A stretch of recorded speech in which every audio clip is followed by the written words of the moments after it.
అమ్మవారికి అన్నంతో ఏదైనా నైవేద్యం పెట్టవచ్చు. అది స్వీట్ అయితే మరి మంచిదని కూడా అంటారు. అది బెల్లంతో చేసిందైతే ఇంకా మంచిదంటారు. కానీ నేను ఇక్కడ చక్కెర పొంగల్ చూపిస్తున్నానండి. హాయ్ ఫ్రెండ్స్, ఈజీ వెజ్ రెసిపీస్కి తిరిగి స్వాగతం. ఈ చక్కెర పొంగల్ మనం ఎప్పుడైనా చేసుకోవచ్చు. ఏ పండగకైనా నైవేద్యం పెట్టడానికి చేసుకోవచ్చు. అమ్మవారికి ప్రత్యేకంగా చెయ్యాలి అనుకుంటే గూడ అన్న ప్రీతి మానస అంటారు. గూడ అంటే బెల్లం వేసి చేస్తే ఇంకా మంచిది. సరే, కానీ ప్రస్తుతానికి చక్కెరతో చూపిస్తానండి. కావాల్సిన పదార్థాలు ఏంటి అంటే బియ్యం, పంచదార, ఒక 1 టేబుల్ స్పూన్ దాకా పెసరపప్పు, 1 టేబుల్ స్పూన్ శనగపప్పు, 1/2 టేబుల్ స్పూన్ ఎండు కొబ్బరి చిన్న ముక్కలు కట్ చేసుకోవాలి. అలాగే ఒక 1/2 టేబుల్ స్పూన్ దాకా జీడిపప్పు, అవి కూడా చిన్న ముక్కలుగా చేసుకోవాలి. కొన్ని ఒక 5-6 కిస్మిస్లు, ఇంకొన్ని ఎక్కువ వేసుకున్నా పర్వాలేదు. నెయ్యి ఒక 2-3 టేబుల్ స్పూన్స్ దాకా నెయ్యి పడుతుందండి. కొద్దిగా ఇలాచీ పౌడరు, అలాగే పాలు, 1/2 లీటర్ పాలు తీసుకోవాలి. ముందరగా అడుగు మందంగా ఉండే గిన్నె తీసుకొని అందులో నెయ్యి వేసి, నెయ్యి బాగా వేడెక్కిన తర్వాత అందులో జీడిపప్పు, ఎండు కొబ్బరి, అలాగే కిస్మిస్ ఇవన్నీ కూడా వేయించేసుకోండి. ఎండు కొబ్బరి కొద్దిగా ఎర్రగా అయ్యేదాకా వేయించుకుంటే బాగుంటుంది. ఇవి వేయించి పక్కన తీసి పెట్టుకోవాలి. ఇవన్నీ కూడా లో ఫ్లేమ్లోనే వేయించుకోవాలి. ముందర జీడిపప్పు వేగిన తర్వాత కొబ్బరి, కిస్మిస్ వేస్తే కూడా బాగానే ఉంటుంది. లేదు అన్నీ కలిపి ఒకేసారి వేయించినా పర్వాలేదండి. సర్వసాధారణంగా ఈ చక్కెర పొంగలి సంక్రాంతి పండగకి తమిళనాడు వాళ్ళు చేస్తారు. ఇలా తీసి పక్కన పెట్టేసుకోవాలి. ఇలా తీసి పక్కన పెట్టుకున్న తర్వాత అదే నెయ్యిలో శనగపప్పు, దాంతోపాటుగా పెసరపప్పు, అలాగే బియ్యం. ఇందులో బియ్యం కడగరండి. కడగకుండా కొద్దిగా క్లీన్ క్లాత్ పెట్టి క్లీన్ చేసేస్తారు, పైన ఉండే మట్టి అంతా పోయేటట్టు. దీన్ని చక్కగా లో ఫ్లేమ్లోనే మళ్ళీ వేయించుకోవాలి.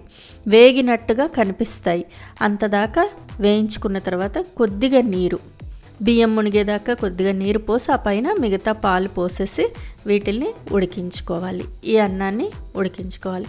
మనకి టైం లేదు, హడావిడిగా ఉన్నది, పండుగ హడావిడి అన్నప్పుడు కుక్కర్లో పెట్టి ఒక 3-4 విజిల్స్ రానిచ్చినా కూడా బాగానే ఉంటుందండి. ఏదేమైనా అన్నం మాత్రం మెత్తగా ఉడికిపోవాలి. అన్నము పప్పులు కూడా బాగా మెత్తగా ఉడికిపోవాలి. ఇలాగే గిన్నెలో ఉడికించుకునే పని అయితే మెల్లిగా మధ్య మధ్యలో కలుపుకుంటూ ఉడికించుకోవాలి. చూడండి, ఇంత బాగా కళ్ళపెళ్ళమన్నట్టుగా ఉడికిపోవాలి. అలాగా లో ఫ్లేమ్లో ఉడికిస్తే పాల రుచి అంతా కూడా అన్నంలోకి దిగి చక్కెర పొంగల్ చాలా బాగుంటుంది. పొంగలి అనుకుంటూ మన ఇంట్లో సంతోషాలు, సుఖ సంతోషాలు, ఆయురారోగ్యాలు అలా పొంగాలి పాలు పొంగినట్టుగా అని అనుకుంటూ పొంగలి టైంలో అంటే సంక్రాంతి టైంలో చేసుకుంటారు ఈ చక్కెర పొంగల్ని. రథసప్తమికి కూడా పాలు పొంగించుకుంటారు కాబట్టి చేసుకుంటారు. నేను ఇప్పుడు చూపిస్తున్నాను అంటే ఇక్కడి నుంచి ఏ పండగకైనా అమ్మవారికి నైవేద్యం పెట్టడానికి చక్కెర పొంగలి పనికి వస్తుంది. సో అందుకోసరంగా చూపిస్తున్నాను అన్నమాట. సరే, అన్నం అంతా ఉడికిపోయింది. అన్నం ఉడికిపోయిన తర్వాత పంచదార వేసి కలుపుకోవాలి. పంచదార వేసినప్పుడు పంచదార వేయడం వల్ల వచ్చే పాకం వల్ల కొంత లూజ్ అవుతుంది. సో దీన్ని కొద్దిగా హైలో పెట్టి దగ్గరుండి కలుపుకుంటూ బాగా దగ్గర అయ్యేలాగా ఉడికించుకోవాలి. ఇలా కళాపెళామని ఉడికిపోవాలి. ఇలా అంతా బాగా ఉడికిపోయిన తర్వాత దీనిలో నెయ్యి వేసుకోవాలి. ఒక 2-3 చెంచాల దాకా 2-3 టేబుల్ స్పూన్స్ దాకా నెయ్యి వేసుకుంటేనే చక్కెర పొంగలి టేస్ట్ బాగుంటుందండి. ఇలా నెయ్యి కరిగిన తర్వాత నెయ్యి వేసిన తర్వాత కూడా ఒకసారి కలిపి దగ్గర అయ్యేదాకా ఉడికించుకోవాలండి. జాగ్రత్తగా ఉడికించుకోవాలండి. దగ్గరుండి కలుపుతూ ఉండాలి. లేకపోతే అడుగున అంటుకుపోతే మాత్రం అడుగంటిన వాసన వస్తుంది. చక్కెర పొంగలి అస్సలు బాగుండదు. ఇలా బాగా దగ్గర అయిపోయిన తర్వాత అప్పుడు దీనిలో యాలకుల పొడి, అలాగే ముందరగా వేయించి పెట్టుకున్న జీడిపప్పు, ఎండు కొబ్బరి, కిస్మిస్ అవి కూడా వేసేసి కలిపేసుకోవాలి. ఈ చక్కెర పొంగలి వరలక్ష్మి వ్రతానికి చేసుకోవచ్చు.